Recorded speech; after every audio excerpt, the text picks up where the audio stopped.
नवा के दादूमा अपडेट कनाल तो मेरे बाप चांडियो जे वालिद मुख्तियार ॾाॾे करमुल्ला ऐं चाचे काबिल चांडियो जे क़त्ल केस जी मॉडल कोर्ट में ॿुधणी थी।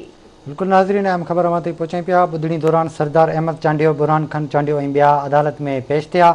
केस जो फरियादी परवेज़ चांडियो ऐं उमर रुबाब चांडियो अदालत में पेश न थिया आहिनि, जॾहिं त अदालत केस जी ॿुधणी 24 अप्रैल ताईं मुलतवी करे छॾी आहे। ख़बर अवां ताईं पहुचाए रहिया आहियूं दादूमा, जिते उमर रुबाब चांडियो जे वालिद मुख्तियार, ॾाॾे करमुल्ला ऐं चाचे काबिल चांडियो जे क़त्ल केस जी मॉडल कोर्ट में ॿुधणी थी।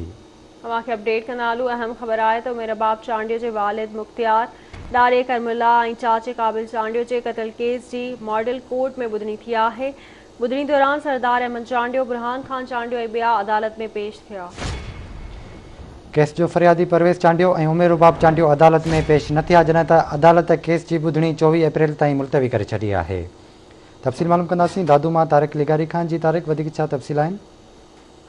जी, दादू जे मॉडल क्रिमिनल ट्रायल कोर्ट में उमर रुबाब चांडियो जे वालिद, ॾाॾे ऐं उनजे चाचे जे क़त्ल केस जी ॿुधणी थी आहे। अदालत में अॼु जवाबदार धुर जेकी उहे पेश की आहे। सरदार अहमद चांडियो जेको पीपल्स पार्टी जो MP आहे ऐं उनजो भाउ MP बुरहान चांडियो अदालत में पेश थिया आहिनि। जॾहिं बि जेको फरियादी धुर आहे, जंहिंमें परवेज़ चांडियो ऐं उमर रुबाब चांडियो आहिनि, उहे अॼु अदालत में पेश न थिया। अदालत में उमर रुबाब चांडियो ऐं परवेज़ चांडियो जे वकील सलाहुद्दीन पवर चयो त अदालत में जेके सरदार आहिनि उहे सवें माण्हुनि सां गॾु पहुचनि था, जंहिंजे करे सिक्योरिटी जा ख़दशा आहिनि संदनि क्लाइंट खे, जंहिं सबबु अदालत में ॿुधणी ते न था अची सघनि। सवें माण्हू अची बीहनि था ऐं उहे जेको आहे सो अदालत में जेको सिक्योरिटी न हुजण जे करे ई जेको आहे सो संदनि क्लाइंट जेको उमर रुबाब चांडियो आहे ऐं परवेज़ चांडियो आहे, उहे न था अचनि अदालत में।